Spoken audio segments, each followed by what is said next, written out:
Ассаламу алейкум, урматтуу биздин YouTube каналыбыздын көрүүчүлөрү, баарыңыздарга ассаламу алейкум. Бүгүнкү чыгарылышта сиздерге Мосгор Транс'та иштеген мырзалар менен бүгүн кезигип, баары чайханада отуруп чакырылган коноктор азыр келип бүтө элек. Ага карабастан биз бир катар агалар менен маек тешип отурган кезибиз. Сиздерге жумуш боюнча, башка боюнча кимдер ойношуп жатат, кандай болуп жатат, сиздерге алдыда Мосгор Транс'тын мырзалары. Ассаламу алейкум, Кубанычбек эке. Өзүңүздү тааныштыра кетсеңиз жана жумуш боюнча Ва алейкум ассалам, урматтуу YouTube көрүүчүлөр.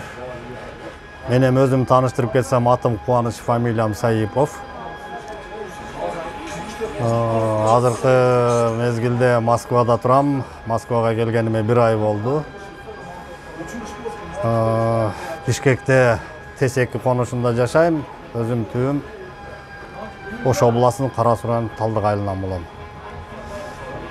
Бул жакка келип, мен бул кыргыз жигиттерине жолугуп, кыргыз жигиттери менен таанышып, биздин кыргыз жигиттерин ушул Гормол Транс'ка автобуска жумушка алып аттыр. Ушулар аркылуу мен да азыр ушул автобуска жумушка кирип, ушулар менен чогуу иш баштадым. Жумушка орношуу боюнча кандай сложностьтор бар экен? Эмне документтерди даярдадыңыздар? Жумушка орношуу боюнча Кыргызстандын паспорту менен эле жумушка алып атат. Кимде ким келем десе, жумушка автобуска иштейм деген болсо, кимин категория Д автобуста иштеп жүргөн жигиттер болсо, Кыргызстандын паспорту менен эле Гормол Транс'ка жумушка алып атат.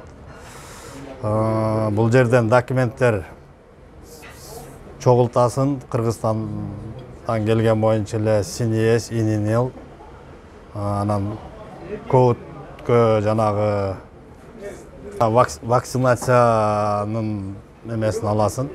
Ошол документтер аркылуу эле жумушка алып атат. Россия граждани катары эле ошо Кыргызстандын граждани боюнча жумушка алып атат. Мен ошол документтер менен жумушка кирдим. Сиз жумушка ким аркылуу келип калдыңыз ошондо? Жумушка мен Москвага келип, анан карасам кыргыз жигиттер автобус айдап жүргөндөрүн көрдүм.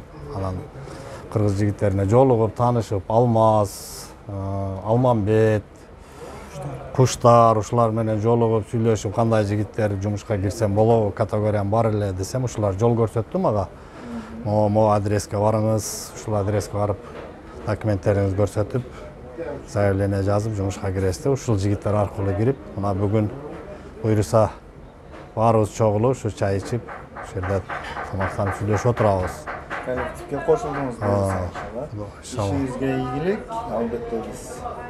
Эгер келем деген Кыргызстанда жигиттер болсо, мени тааныгандар болсо, Бишкекте көп жылдар маршрут айдаганмын. Сахалинде маршрутта жүргөнмүн. Сахалиндеги коллегалар эгер ушу жакыныраак, Кыргызстанга жакыныраак Москвага барып иштейт элек десеңер, түз келсеңер, буйруса ушул жактан жол жобосун көрсөтөбүз, айтабыз, детебиз. Пожалуйста, келип иштесеңер болот. Кыргыздар бири-бирибизге кыргыз паспорту менен алып атат. Чакырсак, албетте көбөйүшөт. Биз айтпасак, башка бирөө айтып, башка эле улуттагы инсандар көбөйөт. Ошол эми мен да бул калганын Алмаз айтып бермей калсын. Жумуш боюнча менде чындыгында опыт жогорак. Бетер айтсын. Тор мырзадан сурай кетели, жумуш боюнча сизден бир көз кошо кетсеңиз. Не дейбиз эми жумуш боюнча? Ассаламу алейкум. YouTube порталдын көрөрмандары, көрүүчүлөрү, инфопортал.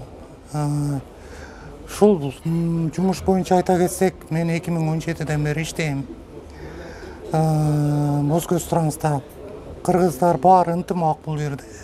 Жамандыкта, жакшылыкта жолугушуп турат. Ашка келип турушат ай сайын. Ынтымак, не дейбиз, келсеңер болот. Ушул YouTube каналдын артынан бизден бир акебиз келип отурат бүгүн. Биздин коллега болуп, эртең кудай кааласа стажировкага чыгат экен. Ушул YouTube'дан көрүп, Алмаз менен сүйлөшүп, Чыңгыз аркылуу келдим дейт. Келгиле, документтер аяк булжактарынан түшүнбөгөн нерселер болсо, жардам беребиз колубуздан келишинче. Жумуш боюнча айта кетсек, жумуш кандай эми жакшы келип иштесе болот. Биз болбосок башка улуттагылар деле келип иштейт.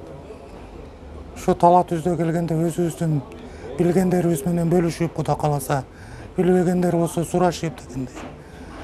Ошентип жүргөнгө не чечсиң, төрөбү? Ошол укам сага да иштериңе ийгилик. Ар дайым ушинтип жакшы тойлорду, ушинтип акелериңин келип чогулуп, аш жегендерин, ар бир жакшы нерселерди тартып, жакшы кабарларды тартуулап жүрөбүз. Иштеңерге ийгилик. Эми калганы мына досторума айтып берсең. Укаларыбыз бу жерде менден мурун да келип иштеген. Алман канча жыл болду сага укам? 8 жылдан бери иштеген балдар бар. Калганын эми ушул бала айтсын. Ассаламу алейкум, урматтуу көрүүчүлөр. Мен Алманбет Кара суунун кунунун Телман айынан болом. Бул Мозгор Транс'та иштегенибизге 8 жылдан ашты. Айбек ака аркылуу өзүнүн жерлешме браттар чакырып алып келдик. Мозгор Транс'тан айтып кетчү нерсе, самый главный стабильный зарплата. Стабильный зарплата. Соцпакет, бардык кыйынчылык жок. Самый главный. Жана больничный, отпускной бардыгы төлөнөт. Иштеген ишиңе жараша и башка жерге караганда карым мамиле дагы түзүк. Биз иштегенден баштап кичине машинадан баштадык. Акыры отуруп чоң ушу немелерге, КамАЗдарга, Лиазда иштедик, Пазикте иштедик. Азыр эми жаңы КамАЗдарга отурдук. Буюрса бардыгы жакшы, комфортабельный, бар жок ысык, бар жок нерсеси иштейт. Так что келсеңер, бемалал иштесеңер болот. Кыргыз паспортун менен деле ала берет. Брат акебиз келип ишке кирип атат Алмаз ака аркылуу. Кайрылгыла, келгиле, иштегиле. Айлыктары канча аласыздар эми? Айлыктар сатып канчадан болду? Айлыктар 90 миллион. 2-2-2ге 90, 100. Отпускной канча чыгат эми? 100ден ашып чыгып атат азыр. Отпускной бир жылда 42 күнгө чыгасың, 6 айда 22 күнгө, 22 күнгө чыгасың. Бир жылдык полный отпуска 100 миңден ашат, 108 миң, 110 миң ушундай беришет. Больничныйдан деле мен карантинде калдым 2 айга, жок, больничный операция болгон экен. 135 миң төлөп беришти. Жакшы, Кудайга шүгүр. Жакшы жерлери бар. Жакшы жерлери. Чыгып келип өткөндө мен 1 ай больничный Кыргызстанда сатып келдим, 37 миң алдым 1 айга. Эми Кыргызстандан эгерде ушул видеону көрүп сиздерге кайрыла турган болсо, айтайлык трудовой книжкасы жок, стажы бар. Жардам бере аласыздарбы? Жардам беребиз. Эгерде келе турган болсо, Алмаз ака тартып бересиң, тартасың. Эгерде келе турган болсо, Алмаз ака кайрылса, трудовой книжка боюнча мен жардам берем. Бизде Кара сууда тааныштар бар. Канча стаж, канча жылдык болсо, каалаган жылынан жаздырып, трудовой книжка, лично трудовой книжка боюнча жардам берем мен. А так, неме боюнча Алмаз ака жардам берет. Шегириз жол болсун, кандай документтер керек, эмне кылыш керек, барып отделкадара көрсөтүп, өз жардам берет. Анан трудовой книжка боюнча кайрылсаңар болот, бүтүрөбүз.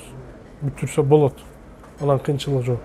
Самый главный ошо немеси болсо, самый главный категориясы болсо, Д категория. Д категориясы болсо бүтүрөбүз. Трудовой жок деле ала берет. Бул Алмаз ака менен биз бирге напарникпиз, бирге иштешебиз. Бир машина менебиз. Бир автобусда. 2 через 2 2 күн иштеп, бул 2 күн эме алат. Мен эме алганда бияк ишке чыгат. Буюрса баары жакшы. Ичиңе Алмаз ака автобус жууп коет, 2 күн чачып кетем деп. Ошондой. Так что келгиле. Намаз окуса болобу автобустун ичинде? Намаз окуган Албетте болот. Мен рухсат. Мен ушу менин немемде, кругумда бир круг, 2 круг барып келип, как раз ошо пешейин, асыр ушу намаз убактыларында 10 мүнөттөн 12 мүнөттөн отстой болуп ошол моментти успеть этебиз. Автобустун ичинде беймарал намаз окуйбуз. Иншалла ибадаттарды эм кылабыз, Аллага шүгүр. Жума күндөргө выходной алабыз, жумага барабыз. Аллага шүгүр, бул маселе боюнча кысымга алуу жок. Же бир нерсе сакал өстүргөнгө, башка кылганга бизде Мозгор Кыргызстанда неме жок, кысым жок. Так что беймаралчылык. Ушу инибиз менен дагы качан таанышкандык? 2 жыл болуп калды. 2 жылдан ашып калды. Новатордо таанышканыбыз ишиңе ийгилик, үй бүлөлүк бакыт, дайым алдыга жүрсүн ишиң. Аллах ишиңи илгери кылсын, ден соолук берсин. Дайым ушинтип жакшылыктын үстүндө ошон байкелерге өзүнүн кыргыздарга жардам берип тартып жүрөбүз. Ассаламу алейкум Алмаз ага. Алейкум ассалам. Кандайсың? Жакшы, иштен туура чыгып келген моментибиз азыр. Кубанч эка мына ишке кирди, Кудай кааласа. Уже стажировкада жүрөт азыркы моментте. Канча күндүк стажировка дедизки? 102 саат. 102 саат. Ушу Кубанч эканын катарында дагы бир 3 водительди киргиздик ишке, буйруса. Стажировкада жүрүшөт, алар бүгүн бошой албай калды. Ушу кыргыз балдар көп атат. Иш жакшы, эми айтып кетти, мына мен напарник балам бул. Бул жак досум, коллегам. Ишибиз жакшы, жаман эмес. Дагы бул жака келүүчү коноктор бар окшойт. Азыр жумуштан чыгып келишет, чогулуп бүтүп отурабыз азыр. Сага чейин эле видеону алалы деп чечтик, анан YouTube'дан көрүп сизге чыгып жатышабы мындай? Ооба, чалып атышат. Азыр Кыргызстандан данный время 4 киши чалып атат. Праваларын азыр ошо алмаштырып, жанагы бирин стажы бар экен. Бирок эски права дейт. Анан эски права болбойт. Срогу бар права жасатып келиң дедим бир. Срок болуш керек. Срок болуш керек. Анан дагы бир ата бала чалып атышат, экөө тең келебиз деп. Эми немесин условияларын айтып берди, эми кандай эмне кылабыз деп. Ошо жаңы жылдан кийин Кудай кааласа келебиз деп атышат. Ооба, эми өзүбүздүн кыргыздар көбөйүп. Канча адамдарга ошо 3-4 болду киргизип аткан. 4 киши болду, пока эми ошо Чыңгыздын канал аркылуу балдар чалып ишке кирип атышат. Коллективибиз жакшы, ушинтип жакшы жаманда чогулуп отурабыз. Эми жакшы жаман дегенде кандай бир фронтуңуздар же бир немеңиздер барбы? Жалпы кыргыздар мына иштеген жериңиздерде. Айтайлы бирөө ДТП болуп калды, бир неме болуп калды. Эми мындай быйыл бир немебиз инсульт болуп калды за рулем. Кавказ. Жок, кыргыз. Ким эле? Эти жазда 1000 сомдон чогултуп бердик го. Аскар ака. Аскар эле ким эле? Адыл. Адылбек аганы тааныйм. Адыл ака. Ошо болду. Анан эми ошондой мисалы кыргыз балдар канчалык көп болсо ошончо жакшы сумма чогулат да. Ошо 1000 сом, 2000 сомдон эми колдон келишинче кылып жардам бердик. Мына жакында буйруса Алтын Эже деген бир коллегабыз бар. Трехкомнатный квартира алды. Үй той кылат. Буйруса чогулуп барабыз Айырге деле чакырабыз сени Чыңгыз. Шадакен. Шадака деген баласын үйлөдү, жалап аттык жердеш. Ага тойго бардык, ресторанда той өткөрдү, жакшы болду. Дагы ким кылды? Дамир ака кылды. Дамир ака кылды. Берди, баласын үйлөдү. Эшик той кылды, ушундай эле көп болуп турат. Эми баягынтип количество менен жакшы экен да, мындай көп. Ооба да. Эмнеси жакшы? Бул жерде ынтымак. Колуңан келсең да, жамандык, жакшылыкта берет балдарчы, барса барбаса дагы. Анан кийин ким бош болсо, тойлордо мисалы Куран окутуп калат мисалыга. Өткөндө Куран окутту го жазды, ким окутту эле? Кайнеси. Айбек ака. Ошондой эле мисалы балдарга айтып кетерим. Мен деле чоң атам өтүп келип жерден Куран окуттум. Мен өзүм күткөн эмесмин да. Анан кийин андан неме ким алмас элер ишке кире элеңер келгенде ушунда өзүнчө эле неожиданный нерсе болуп калат экен да. Коллегаларым келип өзүнчө бир стол кылып, баары туугандарың өткөзөсүң да. Ошондо ушунусу жакшы да, эми балдар келет, бул жерде акелер бар, өкөлөр бар, достор бар дегендей. Баары ынтымак. Сиздин менен чоңду сыйлайт чоңдой. Анан иште эми иш азылдашып, сүйлөшүп эле койбосо, ар дайым чоң кичиненин өзүнүн сыйы бар. Ушундай ынтымак көрөт, келгиле. Не дейбиз андан кийин? Ошол Колдон келишинче жардам беребиз. жакшы парктагылар. Башка парктагыларды билбедим, именно мына биринчи парктагылар ынтымак бирок. Ошондой эми Кудайым өзү сактасын го жамандык иштен. Жамандык эми грубый деле авария берди жана сен берген суроогочу. Андай боло элек болуш керек мындай. Кыргыздарда боло элек. Ошо бир инсульт болду. Болот ооба. Чика дейт, эмне дейт азыр? Кудай сактасын. Унутуп атам мен. Эрте жазда чогулттук го. Инфаркт болду, инсульт болуп чогулду. Ооба. Кыргызстандык өзбек бала ооба. Отуруп гармошка айдаган. Ал эми оору да эми, ал эми Кудайым берген. Немесе кокустуктан чал. Ооба инсульт болуп азыр иштебей калдык окшойт ана. Ооба, азыр Тверде ушакта экен. Акча топтоп бербедик. Бердик го. Сен да бердиң. Жамандык иш болбосун, жакшылык боло берсин. Тойлорду эми Кыргызстанга барбасак дагы, ар жыл сайын барып турабыз отпускада. Мына карантинде гана бара албай калган болду. Так жыл сайын барып турабыз.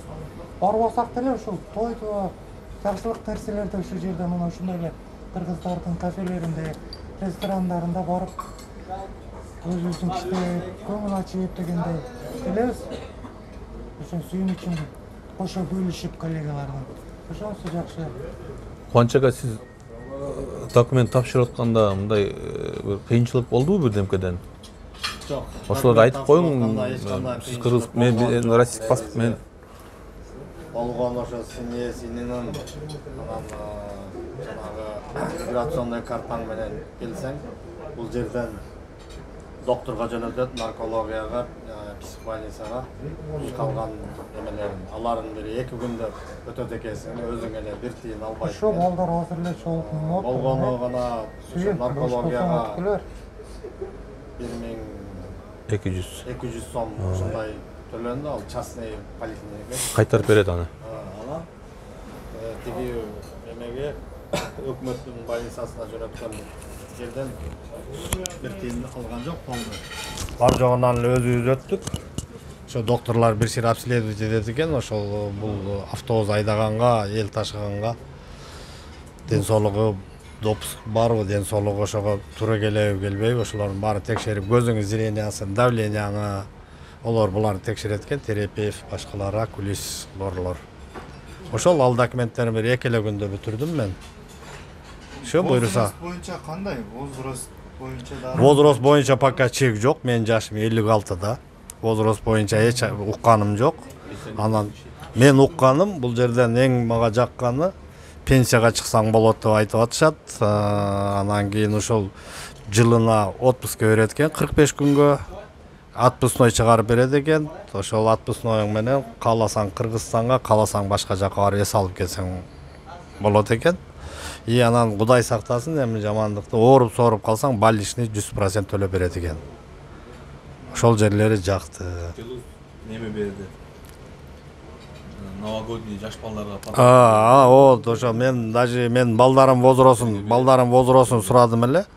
Балдарым уже жаш курактан өтүп калган болчу, анан неберең барбы дейт. Неберем бар десем 3 неберемдин жаштарын сурап жазып калды правкому. Ошол через правком ошол жаңы жылга балдарга, жаш балдарга подарка да берет экен. Анан жанагындай аксакал. 13-й зарплата биз эми мындай немеңиз жок болсо, грубый причина болсо, квартальный премиялар ушуларда берилип турат. Эми иштеп калсаңыз, куда каласа анан баары алдыда алып өзүңүздөн эме. Ошо ДТП кылбай, нарушение кылбай, таза жакшы иштесең 13-чү зарплат дегендин берет экен, квартальный премия дегендери бар экен. Аларын эми постепенно буйруса иштегенден көрөбүз. Е категорияга бесплатно окутат. Еще плюс бар. Е категория плюс разрядтын классность көтөрүлөт. 6-чы 6 класс 7 класска чейин көтөрүлсөң болот. Бул кимде ким категориясы жок болгон болсо, желаниясы барларды 3 комбинаты бар экен, бекер окутуп, ошо походу окуганыңа дагы айлык төлөп берет экен автобаза. Ошо окутуп 2 категорияда бастырып берет экен, ошо гармошка автобустарды айдаганга. Ошол эми азырынча билген жаңылыктарыбыз, билгендерибиз ушулар жигиттер. 7 областан, Кыргызстан 7 областынан кимде ким келем десе түз эле келип, ушул Чыңгыздын YouTube номерлери аркылуу бизге чыксаңар, Алмаз бригадир, 4-чү колоннанын бригадири. Жок, ошол баланын телефондорун неме кылсаңар, связь кылып, колубуздан келген жардамды беребиз. Алмамбет айтып атат, трудовой книжка боюнча калган документтерин кыргыз бул жактан Москвадан жазсаңар болот. Баарыңыздарга рахмат. Урматтуу көрүүчүлөр, көрдүңүздөр, ысыңыздар. Сага да рахмат Чыңгыз, ушинтип келип бизди тартып, ушу Кыргызстанга чагылдырып, тууган уруктарга көрсөтүп коем, эл журтка көрсөтүп коем деген. Сенин да ишиңе ийгилик. Дайым ушундай жакшылыктарда съемка кылып жүрө бер. Көрүүчүлөр, биз эфирди азырынча аяктайбыз. Баарыңыздарга ассаламу алейкум. Суроолоруңуздар болсо кайрылыңыздар, комментарийга жазыңыздар. Алмаз ага номери албетте описанияга калтырабыз. Каналга подписаться болуп, лайктан басып, бөлүшкөндү унутпайбыз. Баарыңыздарга ассаламу алейкум.